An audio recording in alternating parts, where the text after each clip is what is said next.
Welcome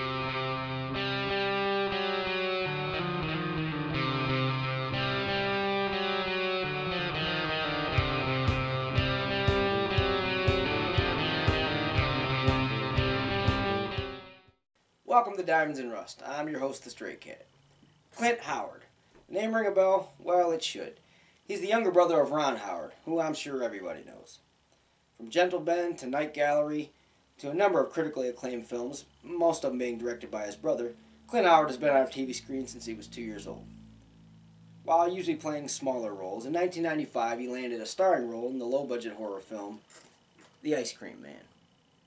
The film is about a kid who witnesses an ice cream man getting gunned down.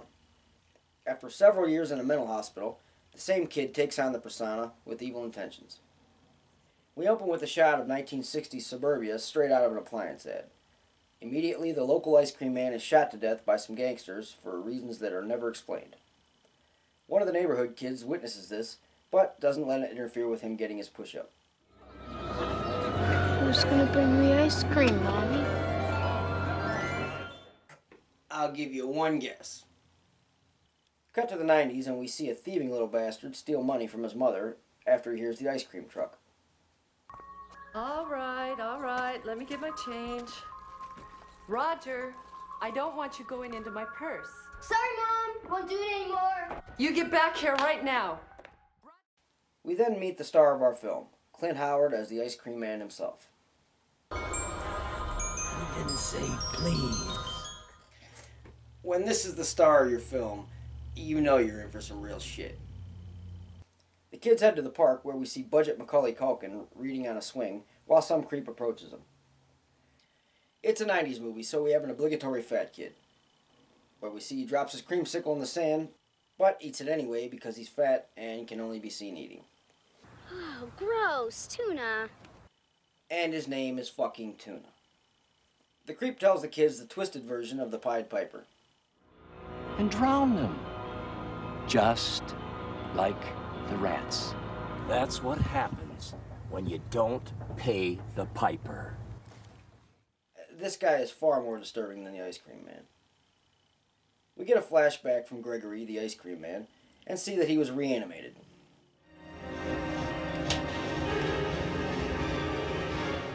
"15 cc's of reagent being administered." That explains a lot about Clint Howard. After some deep words with Gregory, Ice cream man feels very happy. the child goes missing. Because he hasn't come home yet. His mother's worried sick. Next is a cameo by David Warner, who must have really needed the money. See you at midnight, then. Gregory has some more dreams of his time spent in the same hospital that Jordy Verrill goes to.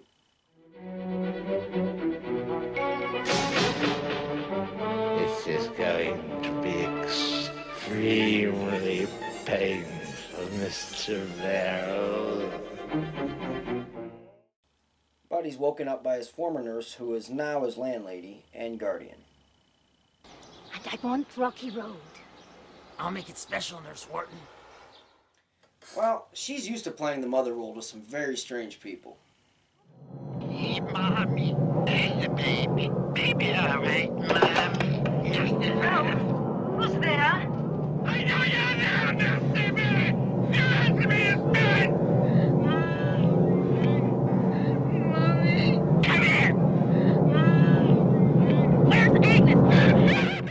The kids were dropped off downtown by the film's mandatory douchebag older brother. Okay?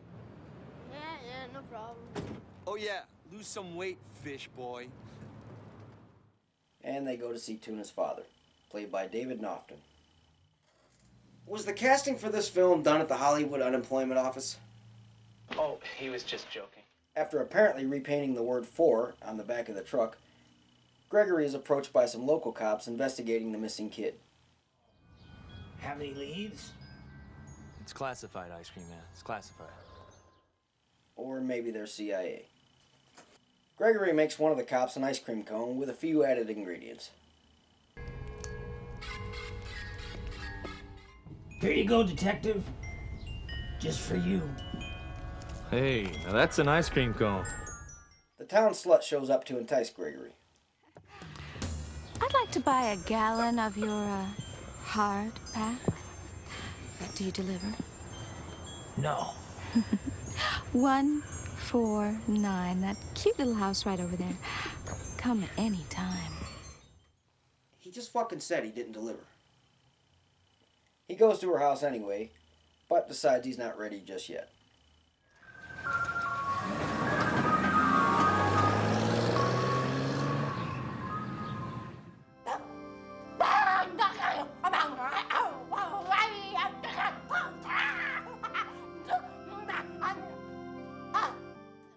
What the hell is this? Shouldn't the ice cream man be the most disturbing character in this film? The Archangel Gabriel speaking for your mother again. Yes, if Gabriel was a fucking dog. The page master finds Gregory in an alley dancing around, presumably to celebrate repainting over the word "for" once again. And the two have a heartfelt moment. You know, it's hard to meet friends when you're always stuck on the inside. I know. I had to stay inside a lot when I was little. Because I was really sick. That's why I'm so small. You know, I was sick too when I was little. But I'm better now. But seconds later, Gregory is seen by Tuna dragging Paul's body into the truck. I know where you live! You tell anybody, I'm gonna get your mom and dad!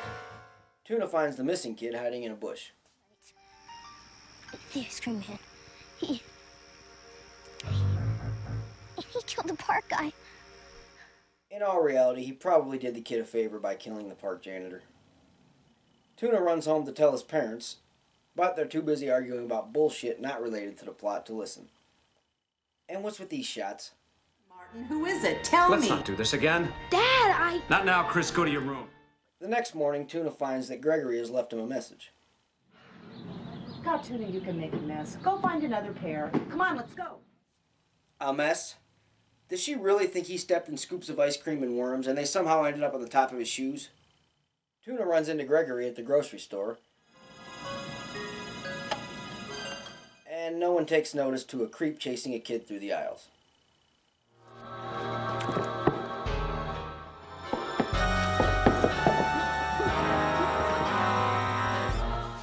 I can see that the costume department stocked up on Chuck Taylors.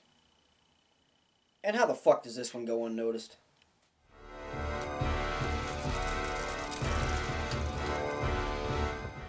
Tuna hides in the meat locker, but is discovered by the butcher. It's okay, little fella. I'm not gonna hurt you. Well, maybe you should go in and talk with him. I'm sure once you do that, we can get to the bottom of this. By the way, you're not gonna take us to court, are you? For what? Finding him before he froze to death? After Tuna tells his mother what happened, the cops show up with a search warrant. Can I keep this? The police do more of a ransack than a search, and they find nothing in the building and give up. Well, Ice Cream Man, we're sorry. We didn't find anything. Never bothering to search the truck. I have so many questions about this plot. I know. 1,000 questions. The police leave, but are still suspicious. You know, there's something weird going on here. You have a happy day.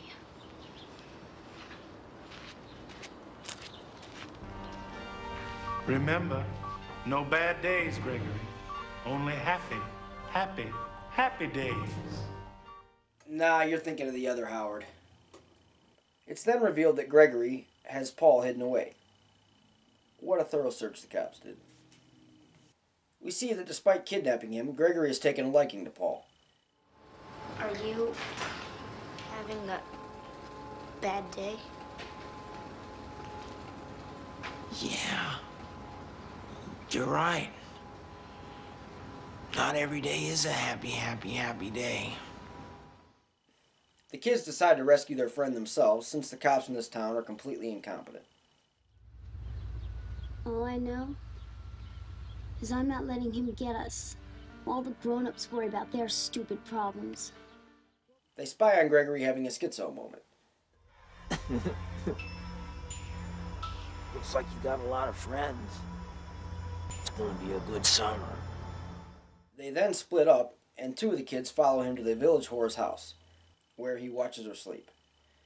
One of the kids sneaks into the truck, already making her smarter than the police, and takes pictures of his freezer. The next day she drops off the film for development, but the douchey older brother interferes. Where's the film? Gregory returns to the slut's house, only to find Tuna's father leaving after a rendezvous. The two face off, and... This is not a hunk of junk! How does someone go from starring in An American Werewolf in London to this shit? I mean, seriously, how? Gregory presents the whore with a gift.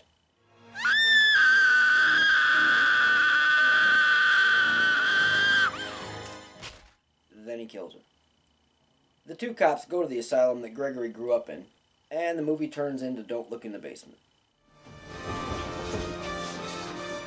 No one leaves the wishing well. Doctor's orders! Eventually, both cops make it out, and nothing more becomes of this scene. Meanwhile, Gregory kidnaps Tuna. Trolling for tuna!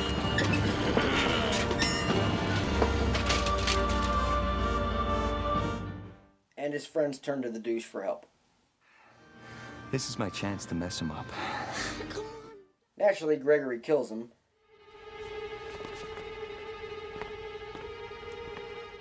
Then disguises himself so he can kill the douche's girlfriend. Hiya, honey! Just to fuck with him, Gregory puts on a puppet show with two patrolmen's severed heads. Don't you know there's a curfew? Kids, always getting in trouble. The two detectives show up, but are easily defeated. Paul distracts Gregory with a portrait of the original Ice Cream Man, and uses it to lure him to the giant mixer. He then turns it on, and Gregory is ultimately killed.